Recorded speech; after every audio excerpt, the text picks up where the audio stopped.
بسم اللہ الرحمن الرحیم۔ شروع کرتا ہوں اللہ کے نام سے جو بڑا مہربان نہایت رحم والا ہے۔ سیرت النبی صلی اللہ علیہ وآلہ وسلم، قسط نمبر 19، عنوان دین نہیں چھوڑوں گا۔ حضرت ابوبکر صدیق رضی اللہ تعالیٰ عنہ کہتے ہیں، جب میں یمن میں اپنی خریداری اور تجارتی کام کر چکا تو رخصت ہونے کے وقت اس کے پاس آیا۔ اس وقت اس نے مجھ سے کہا، میری طرف سے چند شعر سن لو جو میں نے اس نبی کی شان میں کہے ہیں۔ اس پر میں نے کہا، اچھی بات ہے، سناؤ۔ تب اس نے مجھے وہ شعر سنائے۔ اس کے بعد جب میں مکہ معظمہ پہنچا تو نبی اکرم صلی اللہ علیہ وآلہ وسلم اپنی نبوت کا اعلان کر چکے تھے۔ فوراً ہی میرے پاس قریش کے بڑے بڑے سردار آئے۔ ان میں زیادہ اہم عقیہ بن ابی معیط، شیبہ، ابو جہل اور ابو البختاری تھے۔ ان لوگوں نے مجھ سے کہا، اے ابو بکر، ابو طالب کے یتیم نے دعویٰ کیا ہے کہ وہ نبی ہیں۔ اگر آپ کا انتظار نہ ہوتا تو ہم اس وقت تک صبر نہ کرتے۔ اب جب کہ آپ آگے ہیں، ان سے نبٹنا آپ ہی کا کام ہے۔ اور یہ بات انہوں نے اس لیے کہی تھی کہ حضرت ابوبکر صدیق رضی اللہ تعالیٰ عنہ نبی اکرم صلی اللہ علیہ وآلہ وسلم کے قریبی دوست تھے۔ حضرت ابوبکر صدیق رضی اللہ تعالیٰ عنہ فرماتے ہیں کہ میں نے اچھے انداز سے ان لوگوں کو ٹال دیا اور خود آپ صلی اللہ علیہ وآلہ وسلم کے گھر پہنچ کر دروازے پر دستخط دی۔ آپ صلی اللہ علیہ وآلہ وسلم باہر تشریف لائے۔ مجھے دیکھ کر آپ صلی اللہ علیہ وآلہ وسلم نے ارشاد فرمایا، اے ابو بکر، میں تمہاری اور تمام انسانوں کی طرف اللہ کا رسول بنا کر بھیجا گیا ہوں، اس لیے اللہ تعالیٰ پر ایمان لے آؤ۔ آپ صلی اللہ علیہ وآلہ وسلم کی بات سن کر میں نے کہا، آپ صلی اللہ علیہ وآلہ وسلم کے پاس اس بات کا ثبوت ہے؟ آپ صلی اللہ علیہ وآلہ وسلم نے میری بات سن کر ارشاد فرمایا، اس بوڑھے کے وہ شعر جو اس نے آپ کو سنائے تھے۔ یہ سن کر میں حیران رہ گیا اور بولا، میرے دوست، آپ صلی اللہ علیہ وآلہ وسلم کو ان کے بارے میں کس نے بتایا؟ آپ صلی اللہ علیہ وآلہ وسلم نے ارشاد فرمایا، اس عظیم فرشتے نے جو مجھ سے پہلے بھی تمام نبیوں کے پاس آتا رہا ہے۔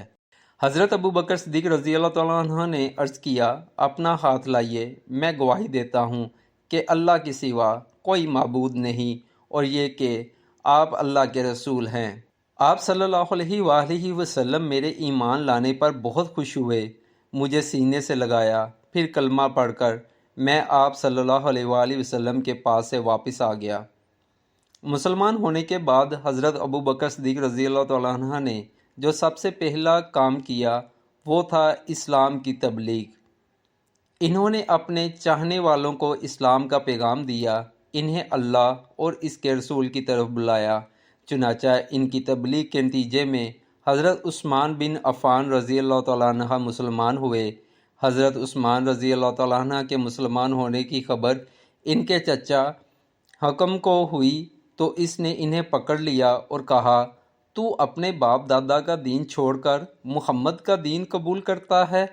اللہ کی قسم، میں تجھے اس وقت تک نہیں چھوڑوں گا جب تک کہ تو اس دین کو نہیں چھوڑے گا۔ اس کی بات سن کر حضرت عثمان غنی رضی اللہ تعالیٰ عنہ نے فرمایا، اللہ کی قسم، میں اس دین کو کبھی نہیں چھوڑوں گا۔ ان کے چچا نے جب ان کی پختگی اور ثابت قدمی دیکھی تو انہیں دھوئیں میں کھڑا کر کے تکالیف پہنچائیں۔ حضرت عثمان غنی رضی اللہ تعالیٰ عنہ ثابت قدم رہے۔ حضرت عثمان غنی رضی اللہ تعالیٰ عنہ کی فضیلت میں ایک حدیث میں آیا ہے کہ نبی اکرم صلی اللہ علیہ وآلہ وسلم نے فرمایا، جنت میں ہر نبی کا ایک رفیق یعنی ساتھی ہوتا ہے اور میرے ساتھی وہاں عثمان ابن عفان ہوں گے۔ حضرت ابوبکر صدیق رضی اللہ تعالیٰ عنہ نے اسلام کی تبلیغ جاری رکھی۔ آپ کی کوششوں سے حضرت عثمان غنی رضی اللہ تعالیٰ عنہ کے بعد حضرت زبیر رضی اللہ تعالیٰ عنہ بھی مسلمان ہو گئے۔ اس وقت ان کی عمر 8 سال تھی۔ اسی طرح حضرت عبد الرحمن بن عوف رضی اللہ تعالیٰ عنہ بھی حضرت ابوبکر صدیق رضی اللہ تعالیٰ عنہ کی کوشش سے مسلمان ہوئے۔ جاہلیت کے زمانے میں ان کا نام عبد الکعبہ تھا۔ نبی کریم صلی اللہ علیہ وآلہ وسلم نے آپ کا نام عبد الرحمن رکھا۔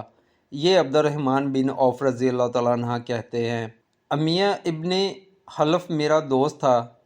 ایک روز اس نے مجھ سے کہا، تم نے اس نام کو چھوڑ دیا جو تمہارے باپ نے رکھا تھا؟ جواب میں نے کہا، ہاں چھوڑ دیا۔ یہ سن کر وہ بولا، میں رحمان کو نہیں جانتا، اس لیے میں تمہارا نام عبداللہ رکھتا ہوں۔ چنانچہ مشرک اس روز سے مجھے عبداللہ کہہ کر پکارنے لگے۔ حضرت عبد الرحمن بن عوف رضی اللہ تعالیٰ عنہ اپنے اسلام لانے کا واقعہ اس طرح بیان کرتے ہیں، میں اکثر یمن جایا کرتا تھا۔ جب بھی وہاں جاتا اسکلان بن اوقاف خمیری کے مکان پر ٹھہرا کرتا تھا، اور جب بھی میں اس کے ہاں جاتا وہ مجھ سے پوچھا کرتا تھا، کیا وہ شخص تم لوگوں میں ظاہر ہو گیا ہے جس کی شہرت اور چرچے ہیں؟ کیا تمہارے دین کے معاملے میں کسی نے مخالفت کا اعلان کیا ہے؟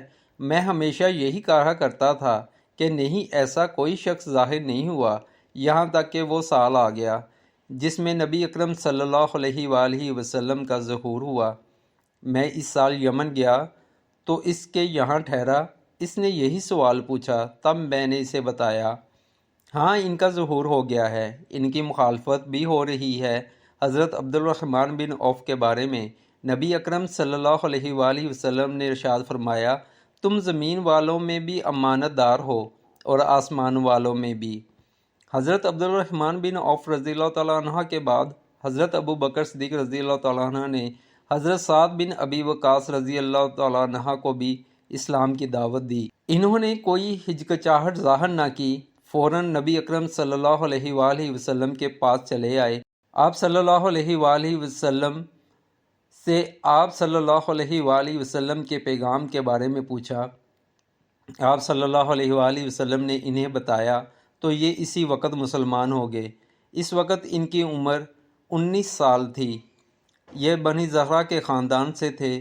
آپ صلی اللہ علیہ وآلہ وسلم کی والدہ ماجدہ آمنہ بھی اسی خاندان سے تھی، اسی لیے حضرت سعد بن ابی وقاص رضی اللہ تعالیٰ عنہ حضور اکرم صلی اللہ علیہ وآلہ وسلم کے ماموں کہلاتے تھے۔